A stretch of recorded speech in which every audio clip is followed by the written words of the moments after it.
მოლდოვის საპარლამენტო არჩევნებში პრეზიდენტ მაია სანდუს პარტიამ მოქმედება და სოლიდარობამ გაიმარჯვა.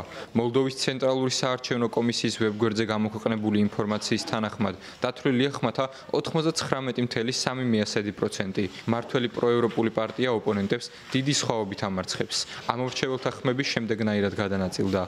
პარტია მოქმედება და სოლიდარობა 49.85%. პატრიოტული ბლოკი 24.36%. ალტერნატივა 8.2%, ჩვენი პარტია 6.24% და დემოკრატია სახლში 5.65%. საპარლამენტო არჩევნებში ორ მთავარ პოლიტიკურ ძალას წარმოადგენდა მაია სანდუს პარტია და პრორუსულად განწყობილი პატრიოტული ბლოკი, რომელსაც მოლდოვის ყოფილი პრეზიდენტი იგორ დოდონი ხელმძღვანელობს. წინასწარი გამოკითხვები მიუთითებდა, რომ გაიმარჯვებდა პარტია მოქმედება და სოლიდარობა, თუმცა სხვაობა მისი მეტოქის ხმებთან მინიმალური იყო, რის გამოც ექსპერტები კოალიციის შექმნის აუცილებლობას გარდაულად მიიჩნევდნენ. მოლდოვის პარლამენტში 101 მანდატია და უმრავლესობის შესაქმნელად პარტიას მინიმუმ 51 მანდატი სჭირდება. დილის 8 საათის მონაცემებით მაია სანდუს პარტიას პარლამენტში 54 მანდატი ექნება, რაც მას მთავრობის დამოუკიდებლად ჩამოყალიბების საშუალებას მისცემს. ამ არჩევნების შედეგს მოლდოვის საგარეო პოლიტიკურ კურსზე დიდი გავლენა ექნება. მართველი პარტიის მიერ საპარლამენტო უმრავლესობის შენარჩუნება ქვეყნის ევროინტეგრაციის პროცესს დააჩქარებს, ხოლო აუცილებელი რეფორმების გატარებას ვეღარაფერი შეაფერხებს.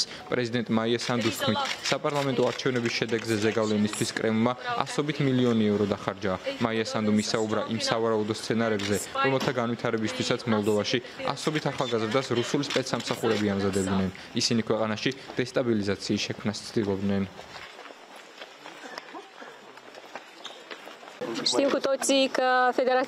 ყველამ ვიცით, რომ რუსეთის ფედერაცია აქტიურად იყო ჩართული მოლდოვის რესპუბლიკის არჩევნებში.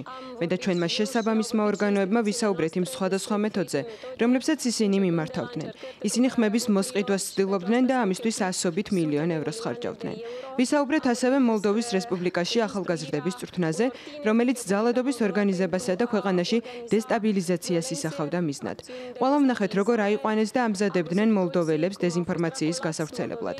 ეს ყველაფერი კი იმისთვის, რათა რუსეთმა კიშინეუში ძალაუფლების ხელში ჩაგდება და მოლდოვის პირადი მიზნებისთვის გამოყენება შეძლოს. ხმის დათვლის პროცესი არ დასრულებულა, თუმცა არჩევნების შედეგებზე ამას უკვე მნიშვნელოვანი გავლენა აღარ ექნება. ამორჩეველთა აქტივობამ 52.1% შეადგინა. არჩევნებზე ხმა მოლდოვის 1,5 მილიონზე მეტმა მოქალაქემ მისცა.